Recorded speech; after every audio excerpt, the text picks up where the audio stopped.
he has all his tanks here, all his Hellions here, and none of them over here defending his third.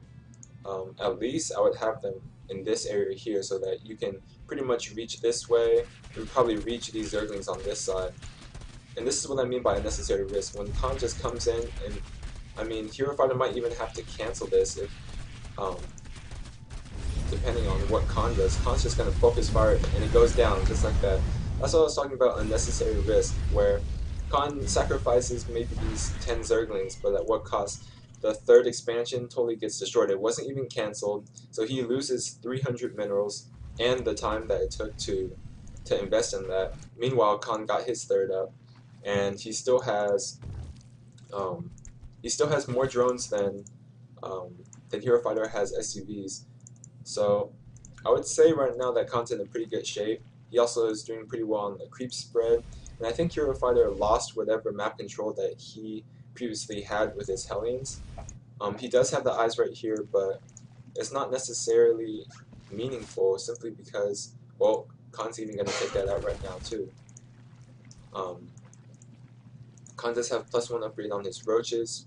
Hero Fighter is moving out now. This is a pretty strong army. He has 5 tanks, or 7 tanks, and a bunch of Hellions. The Hellions get too far without the tanks though, and Khan's just going to have to slow this army down until he can produce enough units.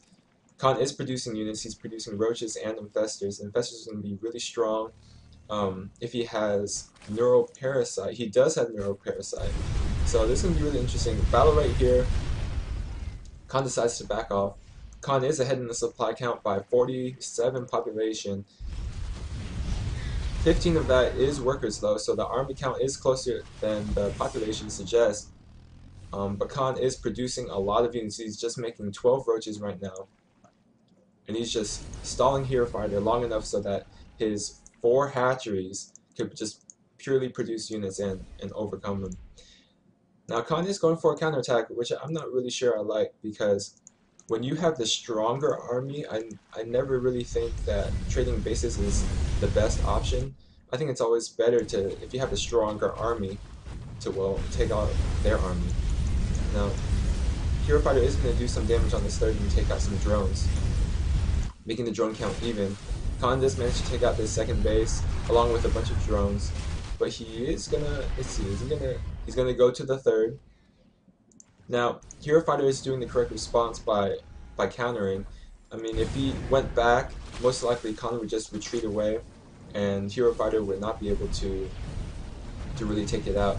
Now this, like I said, I really don't like this because Khan's putting himself in a really risky situation where you have to trade bases, and I hate trading bases against Terran simply because they can lift off structures, especially against this roach-based army.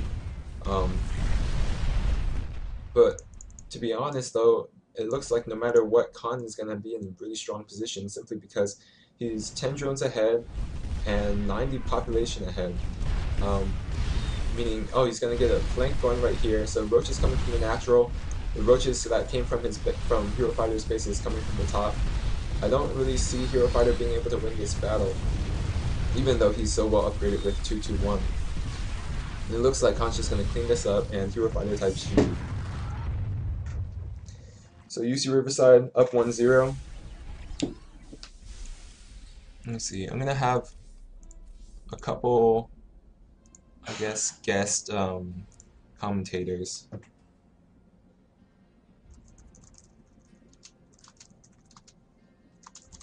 I'm gonna bring Khan in, and we can have him talk about this last game too,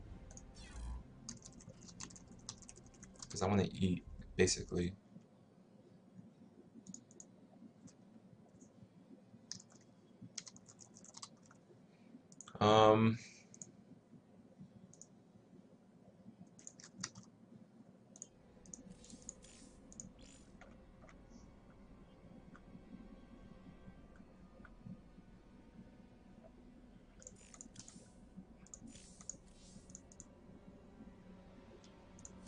Let's see, what's it?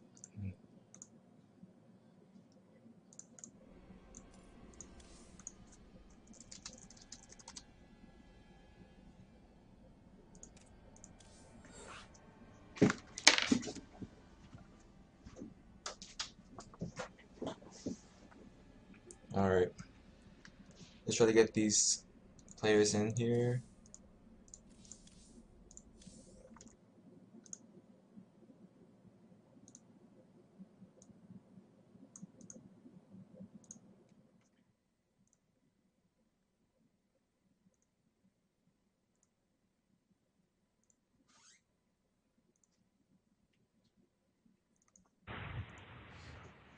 So Khan's joining us. He's the winner from his last game. Khan, do you want to say hi to people watching? Hi, hi, people watching. What's up? So do you want to tell people what you I guess was going through your head while you were playing and your mindset going against the Hellions and that sort of thing? When I ran up my Ling, really early game, I saw him drop a second factory, which told me he was going mech. So it was pretty easy from there, as How is long as it I pretty know what he's easy doing. from there? Just if you know he's going mech, then you just get roaches instead of Ling Mira Ling, and you win. Set up Just a like that decent you win, line. right? Yeah, you just play standard, drone up, defend the Hellion harass. Even if I lose like 10 drones, I'm still ahead because I'm droning and making a handful of roaches. So I Hmm. wasn't worried. Yeah, I noticed that. And then I was mentioning that.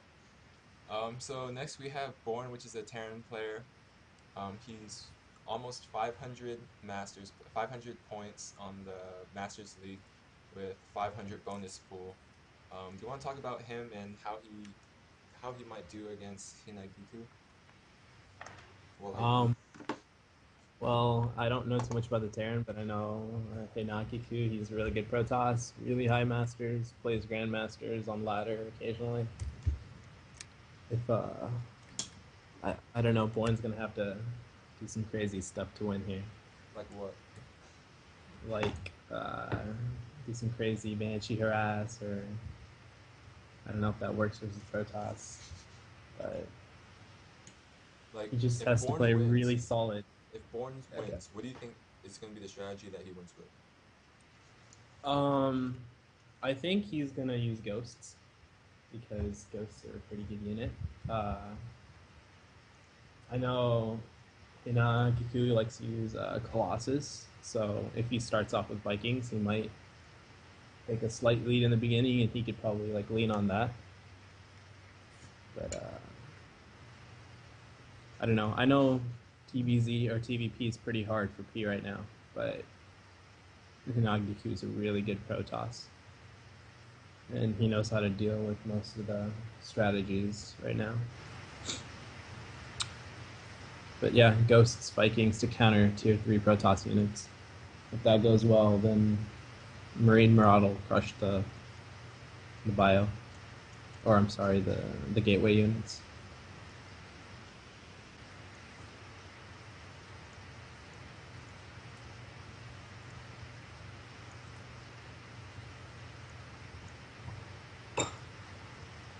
Okay, so we're waiting for Hinagiku to get ready. Oh wait, I should probably get in that game and stop watching the screen. Oh yeah, let's do it. We're gonna be talking for a little bit. I really